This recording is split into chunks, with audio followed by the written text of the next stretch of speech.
Some on the left are now calling Trump's Iran operations Operation Epstein Fury. The thing is, they just very badly want Trump to be found guilty of something, anything, everything. But just like every other time the left has tried to hang something over Trump's head, it falls flat. Why? Because in order to be guilty of something, there needs to be proof. There needs to be evidence. The left seems convinced the Epstein files finally present something they've been after for a very long time, a smoking gun. Iran is supposedly the latest distraction, but there's a very big problem with all of this that has to do with the Epstein files.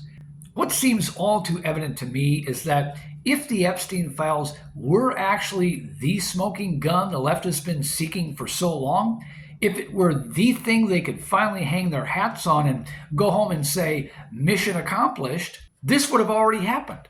In fact, it would have happened a long time ago, even long before Trump ever came down his golden escalator in 2015 and told the American people he'd be running for president. Let's set aside for just a moment that back in 2007, Trump notified the FBI about Epstein's activities and banned Epstein from his Mar-a-Lago estate. Because frankly, while it's important food for thought, it's not the most important thing to consider here. Now, let me back up for just a second and say this. I'm in no way interested in protecting Trump or even defending him if he actually happens to be guilty of anything. I'm as interested as anyone in their right mind should be that anyone in the files and on the list who did bad things be held to account for those bad things. What I'm looking at are the back pieces to this story about the files that caused me to step back and question why anyone is so sure Trump can be implicated in wrongdoing. Because for me, there are just too many questions that don't have answers, that frankly should. If it were true, Trump could be found guilty of having direct ties with Epstein and partaking of his services. The bottom line, and I want to be clear on this, is that I'm not interested in anyone getting a free pass. I'm interested in the truth, even if it hurts. And so far, there just seem to be too many clues to lead me to believe Trump is innocent rather than guilty. That's not me saying that as a supporter of Trump's policies.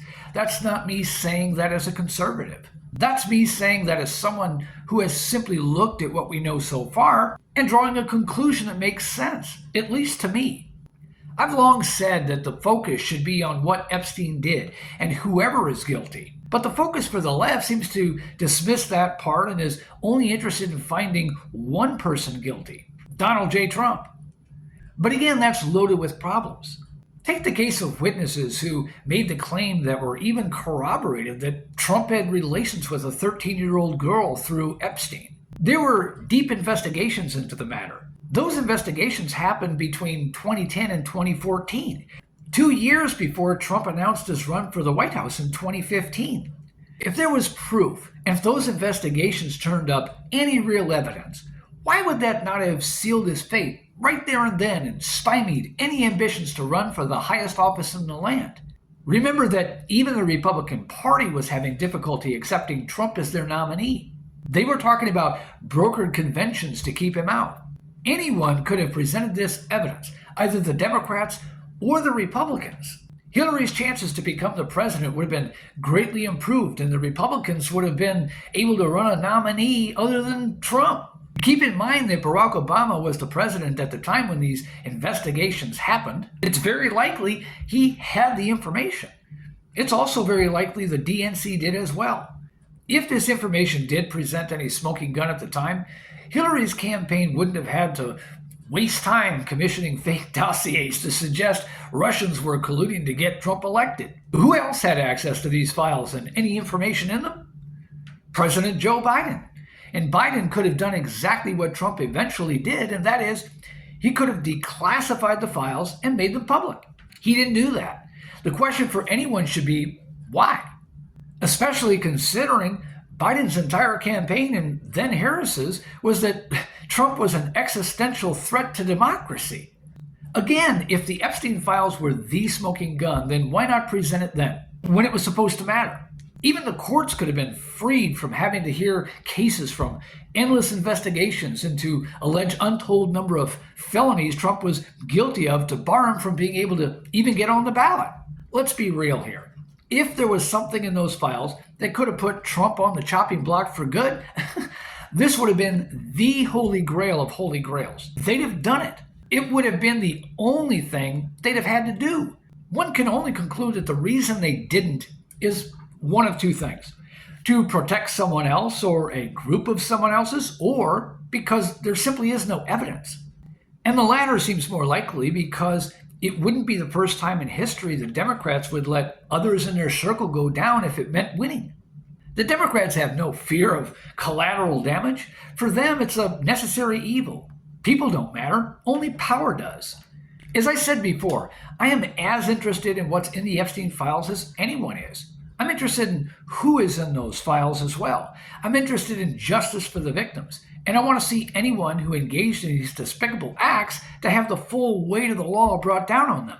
All of them, regardless of who happens to be discovered, even if one of them happens to be Donald Trump. But again, I can't help but to conclude that Donald Trump is innocent when I also take into account all of the endless attempts that have been made to bring him down since the name Epstein even landed on anyone's tongue. He was impeached twice.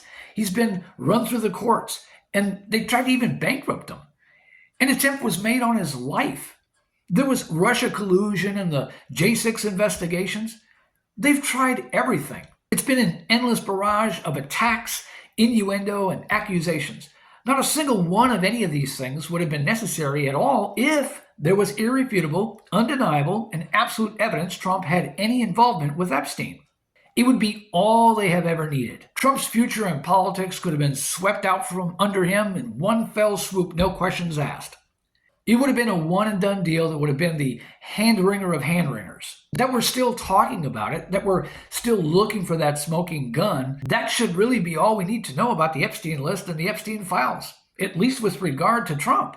He'd have boarded Marine One for the last time with a wave goodbye to the American people, and Mike Pence would have been sworn in as president. Yes, Mike Pence, because that's how far back this goes.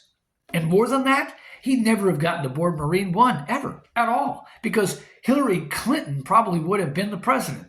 And this entire conversation would never have happened at all.